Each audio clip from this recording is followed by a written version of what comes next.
Vsak je svoje sreče kovač.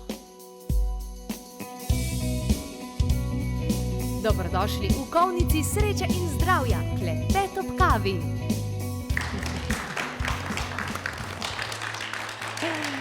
Hvaležno pozdravljeni, dobrodošli, spoštovani gledalci in gledalke. Imam veliko prijateljic, pri 30 so 29, 31, no se je vse en glih. In kaj je zanimivo, veliko od teh je samskih. No in mi smo na enem izmed minulih sejmov izkoristili priložnost in možnost ter eno zgovorno gospo povprašali, kaj pa ona misli, zakaj je pravzaprav toliko samskih pri 30. Kaj je vzrok posiljevanja od strani te družbe, ki je zelo naravnana samo na denar? Ženski ni dana nobena šansa, ima možnost. V enem, ne bom zdaj imenovala podjetja, kjer sem sama delala, so bile ženske prisiljene podpisati, da ne bojo noseče.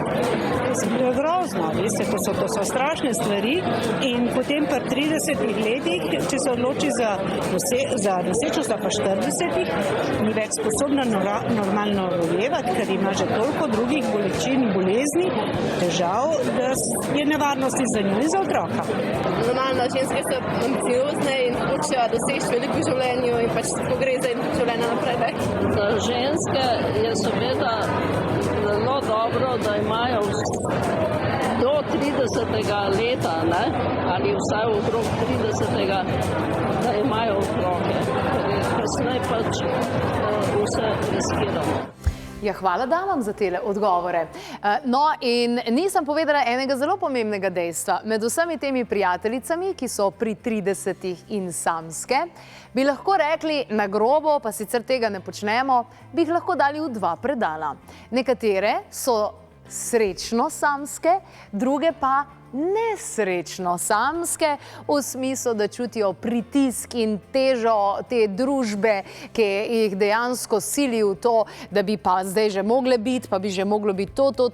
No, mogoče si tudi iskreno želijo, pa je problem v tem, da si preveč želijo. O tem bomo danes govorili in v svojo družbo sem povabila, lahko rečem kar dva prijatelja, Manca Razboršek in Urban Urbanc, lepo pozdravljena, dobrodošla. Urban Urbanc, njegov status, srečno samski. Manca, bivšo srečno samska, zdaj v zvezi, no pa si deliva ta status pravzaprav. Ja, res je. Urban, a ti vidiš pri ženskah, recimo pri 30-ih, itak si dober catch, dober ulov za ženske, te gledajo si zaželen pri ženskah, kakor si to priznaš ali pa si ne. A lahko vidiš razliko pri ženski, ki je srečno samska, pa ki je nesrečno samska? Definitivno, mislim, absolutno se to opazi. Sploh zaradi tega, ker pri svojem delu se k meni več obračajo za pomoč pač ženske. In to so ženske, ki so velikokrat nesrečno samske. Ampak kaj je tisto, kar jih dela nesrečno samske? Tukaj je verjetno več dejavnikov. Ta želja po imeti nekoga, po biti z nekom, ki bo zapolnil to njeno praznino, je včasih prevelika, ker se pa ženske ne zavedajo pravzaprav, oziroma se tudi mi ne zavedamo, sploh niti moški, da nihče drug ne more zapolniti naše praznine, kot pa mi sami.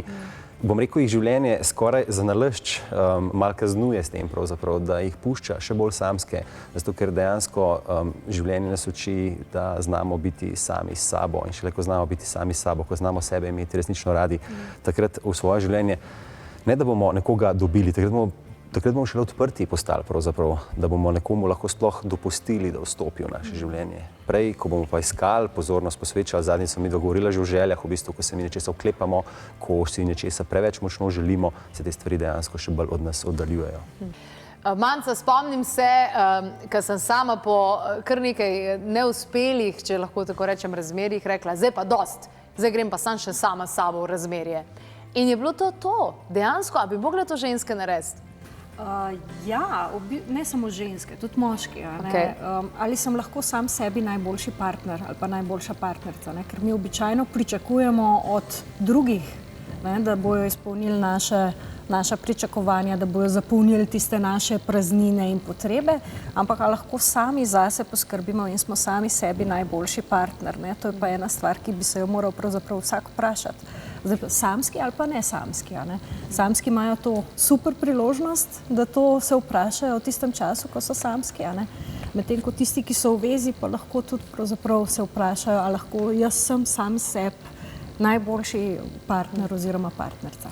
Urban, zadnjič sem spet tako naletela, ko je nekdo rekel, kje pa imaš boljšo polovico? Čakaj, kako boljšo polovico? Se pravi, jaz nisem cela, ker sem sama, ne? Se pravi, bi mogli malo drugače to reči, ne? Da iščemo še eno celoto, ali kako? Veš, kako je temu rečejo figure of speech, ne? Ampak dejansko je sigurno nekaj resnice v tem. Ljudje iščemo ves čas nekoga, ki nas bo izpolnil, kot sem rekel že prej. Ampak jaz skušam ljudem vedno povedati, iščite sebe. Vedno iščite sebe in vedno iščite nekoga, pač bom rekel, znotraj sebe, ki vas bo pomagal izpolniti. Vi najprej postanete celota. In ko boste vi postali celota, potem boste vi na drugi strani dobili nekoga, ki je prav tako cel. Kajti šele dve celoti boste lahko potem skupaj hodili z ramo ob rami, se dopolnjevali, se pač razvijali in pač šli naprej v nek tok življenja. Ne? Ampak ker pa mi pravzaprav ne najdemo te svoje polovice znotraj sebe, oziroma ker se ne upamo sploh potopiti v svoje globine, da bi jo začeli iskati, ker roko na srce, ko se človek začne mečken vase potapljati, ko začne iskati v sebi noter vse te stvari, ki jih tako neuspešno velikokrat išče v partnerskih razmerjih, takrat se pa sreča s stvarmi, ki jim tudi niso všeč. In skoraj se mi zdi, da se podzavestno ljudje tega otepamo, opiramo. Ljudje ves čas nekako bežimo v odnose, iščemo non-stop neke nadomestke, iščemo krivce za naš neuspel odnos, recimo, ali pa kaj takega. Ampak ne upamo si pa pogledati vase, ne upamo se po vsakem odnosu malce ustaviti, se zazreti vase, si priznati določene stvari, razrešiti določene zadeve.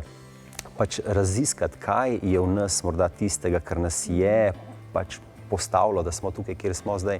In na podlagi tega velikokrat, če se to upamo, ugotovimo, pravzaprav lahko presežemo to zadevo, tisto, kar nas morda obremenjuje in potem naprej v naslednje razmerje stopimo, bom rekel, bolj celi, bolj izpolnjeni. Velikokrat, dobro, to se tudi jaz delala, da iz enega razmerja greš takoj v drugo, v tem smislu, da nimaš nič časa, da si sam. Ni to glih najbolj, ne? Ja, jaz moram reči, da jaz te izkušnje nimam, no, ker je bilo vedno vmes nek čas, ampak ja, ta čas je potreben za to, da ti predelaš tudi, kaj je bilo dobrega, kaj ni bilo dobrega, kaj lahko izboljšaš, ne? Če pa samo iz enega razmerja v drugega skočiš, je pa v resnici to en tak trik, malo, kako se izognemo nečemu slabemu, tista ljubezen na začetku in strast, ne, nam malo zaslepi oči in potem se napake ali pa izzivi, ki smo jih že prej neuspešno naslovili, ne, se spet odprejo in spet se imamo z istimi zadevami zaobadati. Tako da mogoče je treba biti bolj pozoren pa zavesten, kaj iz prejšnjega razmerja prenesemo v naslednjega, če naredimo ta hiter preskok.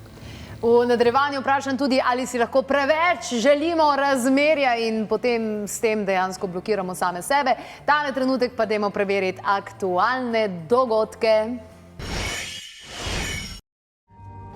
Božanski večeri so kombinacija plesnega izražanja, različnih metod samonegovanja in zvočne kopeli s kristalnimi, šamanskimi in drugimi instrumenti, s katerimi spodbujamo delovanje desne možganske polovice, saj v vsakdanjem življenju bolj ali manj uporabljamo levo. Ko ustrezno spodbudimo obe, bolje uporabljamo tudi intuicijo, instinkte, smo bolj uravnoteženi, mirni v sebi. Božanski večeri so še posebej primerni za ljudi, ki imajo zahteven tempo z veliko obveznostmi. Za ljudi, ki imajo veliko razumskega dela. Ljudi, ki se jim vedno mudi in hitijo od obveznosti o obveznosti. Za ljudi, ki se zavedajo, kako pomembno je, da čas namenijo sebi, ki preveč izpolnjujejo želje in potrebe drugih, sebe pa pozabijo. Pa tudi za mlade mamice in nosečnice.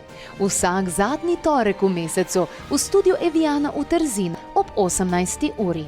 Predhodne prijave so obvezne na 02 6200 230 ali info@klepetobkavi.si. Klepet ob kavi pripravlja predavanje o odnosih, o kreiranju ljubečega razmerja in o osvoboditvi iz začaranega kroga škodljivih odnosov. V četrtek 29. marca v Slovenski knjigi v Ljubljani torej. Predavanje za vse ženske, ne glede na to, če ste samske, poročene, v razmerju ali v statusu zapleteno. No, tudi za moške seveda. Na predavanju boste namreč imeli priložnost, da odpletete marsikatero prepričanje in se zmuznete iz kroga, v katerem se mogoče vrtite. Iz njega pridete z bistveno več energije za ustvarjanje življenja, ki si ga želite, saj večina ljudi izgublja ogromno energije z iskanjem nekega odobravanja, saj si vsi želimo biti ljubljeni in priznani. Na predavanje se morate predhodno prijaviti na številki 026 200 230 ali preko info@klepetobkavi.si.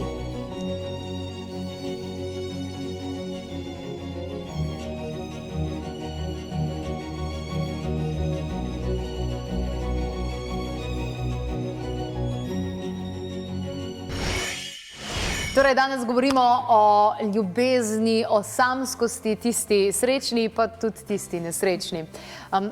A se lahko manjce zgodi, da si preveč želiš razmerja, preveč želiš nekoga in se s tem čisto zablokiraš? Zdaj lahko se zablokiraš ali pa napačno izbereš. Jaz sem bila v tej situaciji in sem pravzaprav izbrala nekaj, kar ni bilo najboljš zame. In ko sem šla potem nazaj gledati, sem ugotovila, da sem izbirala prav iz potrebe imeti partnerja in sem zagrabila ta prvega, ki je pokazal interesa. In enostavno sem spregledala vse tiste znake, ki so mi že takrat kazali, da to ni zame. In kako se je to končalo? Ja, kmalu. Tako, zelo hitro se je tudi zaključilo, zato ker sem le ozavestila, da to ni ta prava izbira in da ne bi smel biti, bom rekla, toliko enih stvari na silo. Sej, mi, če smo iskreni sami s sabo, potem vemo, da so stvari na silo ali pa da delamo nekaj, kar ni za nas najboljše, ampak vprašanje je, smo si to pripravljeni priznati. In če imamo to močno potrebo, da jaz pa moram imeti partner, jaz pa moram biti v nekem odnosu, zdaj ali je to zaradi pritiskov okolice, ki v bistvu so jih samski ljudje kar precej deležni, ker okolica velikokrat obravnava s tabo nekaj ni v redu, če si samski, ali zaradi notranjih želja. Ja, skoraj. Tako da tukaj je kar potrebno sam sebe precej poznati in spoznati, zato da smo lahko iskreni do sebe in da ugotovimo, zakaj pravzaprav vstopamo v nek odnos. Če lahko dodam, ko je človek res iskren do samega sebe, takrat se sreča s stvarmi, ki mu velikokrat niso všeč, in to je eden izmed razlogov, zaradi katerih mi to samost tako radi potiskamo proč v bistvu. Je pa zelo pomembno, da se znamo mi pravzaprav odstraniti, ker šele v tišini, v tej ločenosti pravzaprav z neko, bom rekel, z neko družbo, z nekim partnerskim odnosom, ti lahko slišiš pravzaprav glas svoje duše. Ti znaš takrat videti, kaj je tisto, kar polni tvoj ego, kaj je pravzaprav tukaj samo za neko zabavo, kot za neke vrste distrakcije pravzaprav, ker mi velikokrat iščemo neke alternative, ki nas pač odstranjujejo od tega, kar mi smo. In človek se lahko močno povzdigne ravno takrat, ko je samski. Zdaj ne pomeni to, da pač treba biti samski nujno ves čas, non-stop. Ne, fajn je iti v razmerje, ampak vedno po nekem razmerju, po nekem končanem, neuspelem, čeprav jaz pravim, vedno nikoli ni neuspelo razmerje. Vsa razmerja so pravzaprav do neke vrste uspela, če se ti želiš iz njih ven nekaj naučiti. In takrat, če se ti znaš odstraniti, če znaš pogledati vase, če se znaš povzdigniti na vse, tako kot je rekla Manca, ko sem šla nazaj potem gledati, koliko ljudi si reče, ko sem šel nazaj to razmerje gledati, nobeden, zato ker mi ne privlačimo ljudi po, mislimo, da nas von privlači, mislimo, da nas privlači pogled ali pa izgled, ampak privlači nas pravzaprav vibracija znotraj nas. Privlačijo nas te čustveni sprožilci, pravzaprav, čustveni triggerji. In višjo, ko imamo vibracijo, višje vibracijskega partnerja bomo tudi dobili. Pa ne samo partnerja, vse stvari višje vibracijske. Ja. Ampak recimo, da neka ženska reče, da reče, lej, jaz dam roke stran, dosti imam tega partnerstva, zmirno enega in nizga kretena naletim, zdaj dobesedno, To pomeni, da ima ona nek vzorec, zaradi česar pravzaprav pritegne vedno ene in iste tipe moških. Tako da tukaj je pa še posebej pomembno pogledati, kaj je tisto v meni, kar pritegne tak tip moškega, kaj je nerazrešenega. In običajno je treba pogledati že v otroštvo, odnos z prvim moškim, ki je odnos z očetom, kakšen ga sta imela oče pa mama, tako da v bistvu v družini, v naši primarni družini je veliko odgovorov in to je treba pogledati in nasloviti, drugače bomo skozi ponavljali iste stvari. Ampak se mi zdi, da je človek včasih kar naravnan na to, da ne vidi obilja, ki ga živi. Veliko ljudi v zvezi pa vidijo, oni so samski, pa grejo ven žurat čez vikend, pa grejo na morje s prijatelji, pa pa tretje, jaz pa ne morem.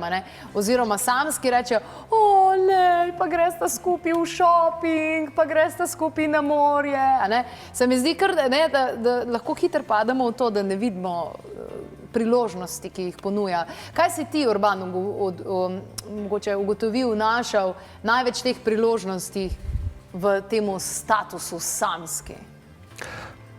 Ravno to so se prej z Manco pogovarjala, kako je v bistvu, ko po nekem določenem času, ko si samski, greš v neko razmerje in je verjetno kar nek izziv, bom rekel, zato ker dejansko si navajen na samega sebe, navajen si na svoje navade, delaš tako, kot se ti zahoče, delaš vse, prideš, kadar želiš, greš, kadar želiš, s komarkoli želiš. Ne rabiš razlagati. Ja, in to so sigurno neke prednosti, če lahko rečemo na narekovajih nekoga, ki je pravzaprav samski, ampak po drugi strani pa se tudi pač verjetno samski ljudje vidijo tisti objem, tisto jutranje zbujanje skupaj ali pa večerno, ko pač, mislim, ko grejo skupaj pari spat, morje, potovanja in tako naprej. Ampak še vseeno priznam tudi jaz, da tudi mene včasih to malce zaboli in si zaželim tega. Ampak vseeno sem se odločil, da ne bom sprejel manj, kot pa vem, da si moja duša zasluži. Oziroma, da ne morem iti v nekaj, dokler nisem sam s sabo popolnoma suveren, dokler nisem sam s sabo, bom rekel, 100% prepričan, da je pa to oseba, s katero želim nadaljevati svoje življenje, ga živeti, ker roko na srce na začetku vsi točno vemo, ali je nekdo za nas prišel v življenje samo zato, da nam je nekaj predal, da nas je zbudil mogoče, da nas je zgradil, da nas je ranil mogoče, da smo mi na sebi nekaj naredili, ali je to za nas nekdo, s katerim bi pa lahko to življenje pravzaprav nadgradili. Čeprav jaz sem se ful branila, pa se zdaj kaže, da je bilo fajn. Mogoče, če lahko sem tukaj, je to, da dejansko tista najbolj klišejska varianta najbolj drži. Takrat, ko najmanj pričakuješ, se zgodi. Ja, ampak je res tako. In umetnost je v bistvu spustiti ta pričakovanja, kdaj bo, kako bo, na kakšen način bo, kdo bo, kakšen bo ali kakšna bo. To je in res, ko to spustiš, ko se sprostiš, takrat pravzaprav neobremenjeno lahko pritegneš nekoga. Ampak to se mi zdi, da je zelo težko zavestno narediti. Se zgodi, da spustiš in potem se zgodi, da nekoga srečaš. Eno vajo sem enkrat probala, pa pri meni je delovala, da sem naredila miselni vzorec, katere, kaj ne rečem, spretnosti, sposobnosti, karakteristike, opise, kakorkoli bi naj imel moj partner. In potem sem jaz na teh zadevah delala naslednji mesec. Se pravi, da sem šla plesati, sem šla v naravo, v hribe in vse te zadeve in potem se dejansko zgodi. Drugače pa, Urban, če šrabo za koga zapotovati, jaz ti vedno na voljo za potovanja. Ne vem, Jasmina, tako sem se zdaj navadil te svoje samskosti, da razmišljam, če bi katerokoli ponudil sprejel, ker mi je pa super. A ti je fajn? Je, res je dobro. Res je super. To je mogoče tudi ena nevarnost samskega stanu, da se toliko navadaš in razvadaš v tem, da je potem težko pravzaprav začeti razmišljati o tem, da zdaj bi pa šel zavestno ali pa kakorkoli v nek odnos, ker je fajn, če si svoboden in neomejen in tako. Tako da to je tudi ena taka zanimiva. Nekateri se odločijo, da bojo samski za vedno. Tudi to, da jim je toliko fajn, da niti ne rabijo nobenega iskati. Kaj, če smem, mislim, včasih mi tudi ne vemo, kakšen ima življenje za nas plan. Mi mislimo, da mi vemo, jaz želim imeti 2 otroka, ali pa 3, ali pa 5, jaz želim biti samski, karkoli, ampak življenje je tisto, ki ti reče, ne parjatu, tako boš, kot jaz rečem. Ker za tebe je to najboljše. Ti si kot duša izbral točno to. In jaz si velikokrat rečem sam, jaz sprejmem, ne da se udam v usodo, jaz sprejmem. Ta trenutek je tako, kot je in ta trenutek je verjetno z nekim namenom za to. Jaz zdaj vidim, ko se tudi za nazaj gledam, v bistvu, zakaj sem toliko časa samski bil, zaradi tega, ker dejansko sem imel v tem času ogromno časa, da sem lahko delal na sebi. In to je meni pravzaprav pomagalo, da sem se jaz izgradil, ker jaz sem iz te samskosti pravzaprav ven nekaj naredil. In iz te samskosti sem jaz postal to, kar danes sem, to, kar danes počnem, to, kar danes govorim, s tem, kar se v končni fazi danes preživljam. In zdaj šele vidim, v bistvu, da je bila ta samskost za mene super stvar in sem za njo močno, močno hvaležen. Odlično, profesionalno samski, hvala lepa. Hvala lepa obema, mi bomo pa še eno slikco naredili. Vi pa spremljite nas še naprej. Ja, kje pa imam zdaj? Zdaj pa nimam. Imaš ti telefon, ne? Nimam. Nimaš? Ne. Nimata. Jaz sem tisto staro Nokia, veš, kaj ne slikam. Ja, pa imaš tisto.